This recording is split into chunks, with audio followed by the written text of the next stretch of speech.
El 30 de junio de 1908, a las 7:14 de la mañana, el cielo sobre Siberia se partió en dos. Una bola de fuego más brillante que el sol cruzó el horizonte durante varios segundos, visible a cientos de kilómetros de distancia. Lo que vino después tumbó unos 80 millones de árboles en una superficie más grande que la ciudad de Londres, y aún así, ningún científico ha logrado encontrar jamás un cráter de impacto en el lugar exacto de la explosión. Esto no es una historia inventada ni una teoría de Internet, pasó de verdad en la región más remota de Siberia, y sigue siendo, más de un siglo después, uno de los eventos naturales más estudiados y menos comprendidos del planeta. Hoy vas a descubrir qué pasó exactamente esa mañana, por qué la ciencia tardó casi 20 años en investigarlo, y por qué todavía hoy no hay un acuerdo total sobre qué fue lo que realmente explotó sobre Siberia. Y al final hay un dato que probablemente no te esperas, algo del mismo tipo, aunque mucho más chico, ya volvió a pasar en este siglo, y esta vez sí, hubo cámaras filmándolo. Corría el año 1908. Rusia todavía era un imperio gobernado por el zar Nicolás II, y la región donde ocurrió esto, Siberia Central, cerca del río Tunguska Pedregoso, era, y sigue siendo, una de las zonas más despobladas del planeta. A esa hora de la mañana, los pocos habitantes de la zona, en su mayoría pastores y cazadores del pueblo evenki, vieron algo que ninguno supo explicar, una columna de luz azulada, casi tan brillante como el sol, atravesando el cielo de norte a sur. Segundos después llegó el estruendo. Testigos a más de 60 kilómetros del epicentro fueron derribados al suelo por la onda expansiva. Algunos sintieron el calor de la explosión en la piel, como si hubiesen abierto un horno cerca de la cara. Las ventanas se rompieron y los animales de granja cayeron al piso a más de 500 kilómetros de distancia. En una posta a 300 kilómetros, un hombre fue lanzado de su silla y perdió el conocimiento por la fuerza del impacto en el aire. Y esto fue apenas el principio de lo raro. Durante los días siguientes, el cielo nocturno de buena parte de Europa y Asia se iluminó de una forma que nadie logró explicar en ese momento. En Londres, la gente podía leer el diario a medianoche sin necesidad de una lámpara. En Rusia, en Escandinavia y en partes de Asia Central se reportó lo mismo, noches tan claras como un atardecer, durante casi una semana entera. ¿Vos hubieras logrado dormir esa semana, con el cielo brillando de esa forma sin ninguna explicación? Miles de personas en media Europa se hicieron exactamente esa pregunta, sin saber que la respuesta estaba a miles de kilómetros, en medio de la nada siberiana. Los instrumentos científicos de la época también registraron algo extraño. Estaciones sismográficas en Inglaterra e incluso en Estados Unidos detectaron una onda que había recorrido medio planeta. Barómetros en Londres captaron una onda de presión atmosférica que, según se calculó después, había dado la vuelta completa a la Tierra 2 veces antes de disiparse del todo. Y sin embargo, en Rusia, el país donde había ocurrido la explosión, casi nadie fuera de esa región remota se enteró de inmediato.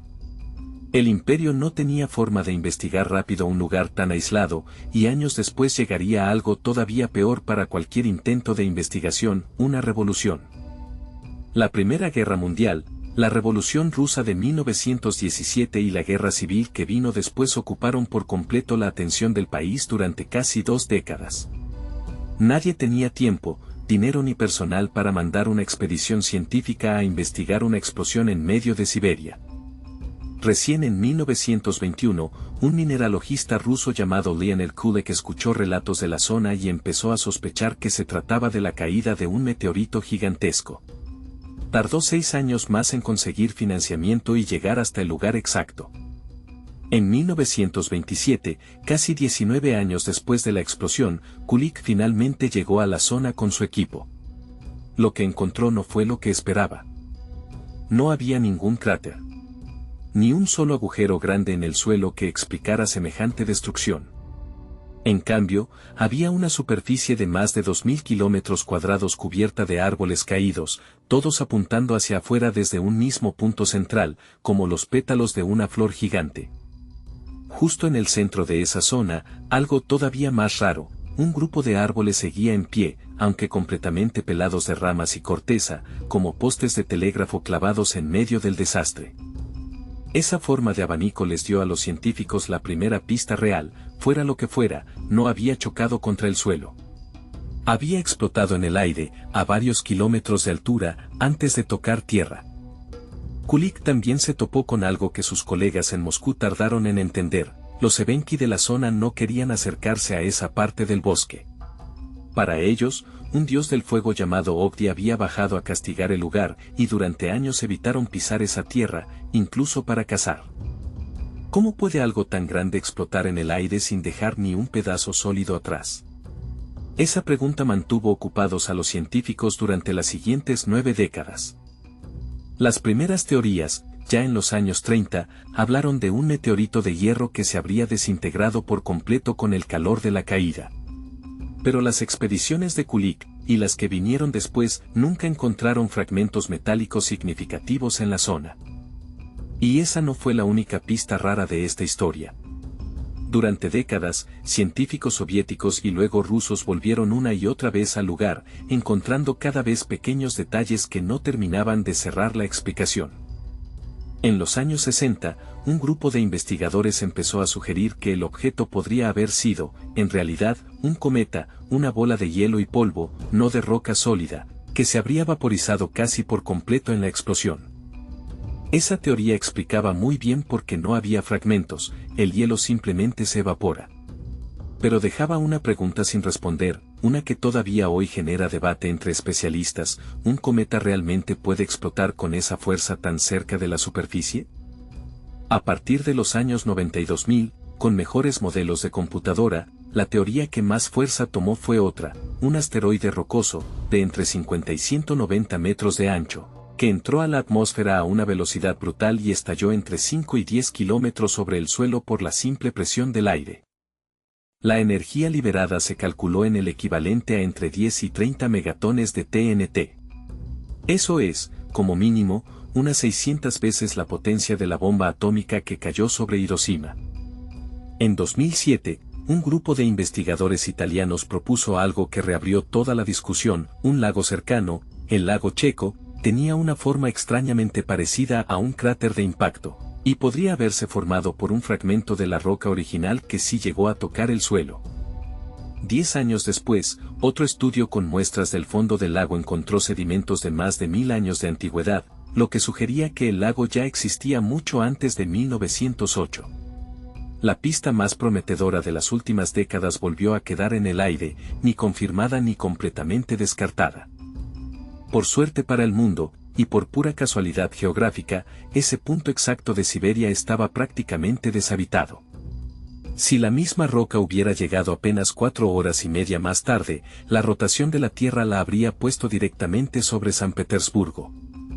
¿Te imaginas una explosión de esa magnitud sobre una ciudad entera, en 1908, sin ningún tipo de aviso previo? Literalmente la diferencia entre un evento casi olvidado y una de las peores catástrofes urbanas de la historia fue cuestión de unas pocas horas de rotación planetaria. La historia no terminó en 1908.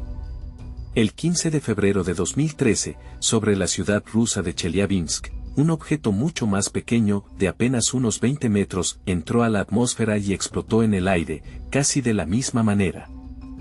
Esta vez sí hubo cámaras de auto y celulares grabando todo. La onda expansiva rompió ventanas en 6 ciudades y dejó más de 1500 heridos, casi todos por los vidrios rotos, no por el impacto directo. Chelyabinsk fue, en escala, apenas una fracción de lo que pasó en Tunguska. Y aún así, ni los telescopios ni los sistemas de alerta lo vieron venir antes de que entrara a la atmósfera. Eso deja una pregunta incómoda dando vueltas todavía hoy: si algo del tamaño de Tunguska se acercara a la Tierra en este mismo momento, ¿realmente lo veríamos venir a tiempo? En 2013, el mismo año de Chelyabinsk, un estudio con nuevas técnicas de análisis encontró en el suelo de la zona de Tunguska diminutas partículas de posible origen extraterrestre, compatibles con un asteroide rocoso. No es una prueba definitiva, pero es la evidencia más sólida encontrada hasta ahora. Así que, más de 100 años después, la respuesta más aceptada por la ciencia es esta: un asteroide rocoso relativamente pequeño, que jamás llegó a tocar el suelo, provocó la explosión no nuclear más grande jamás registrada en la historia moderna del planeta. Pero decir que el misterio está 100% resuelto sería mentirte. Todavía hay científicos que defienden la hipótesis del cometa, otros que sugieren una composición mixta, y nadie ha podido confirmar con certeza absoluta la composición exacta de lo que explotó esa mañana. Hoy, la zona de Tunguska sigue siendo casi tan remota como en 1908. Muy pocos científicos la visitan cada año, y los árboles jóvenes que crecieron después de la explosión todavía forman un patrón visible desde el aire, más de un siglo más tarde. ¿Vos qué hubieras pensado si estuvieras parado ahí esa mañana de 1908, viendo el cielo abrirse en dos sin entender nada? Contame en los comentarios qué te inquieta más de esta historia, que nunca se resolvió del todo, o que algo parecido podría volver a pasar sin ningún aviso. Casualmente, el mismo año de esta explosión, 1908, la medicina registró por primera vez un caso clínico igual de extraño, una mano que empezaba a actuar por su cuenta, sin que la persona pudiera controlarla. Si te enganchó esta historia, síndrome de la mano ajena, que ya tenés en el canal, te va a interesar todavía más. Suscríbete para que no te pierdas la próxima curiosidad real que casi nadie conoce. Nos vemos en el próximo video.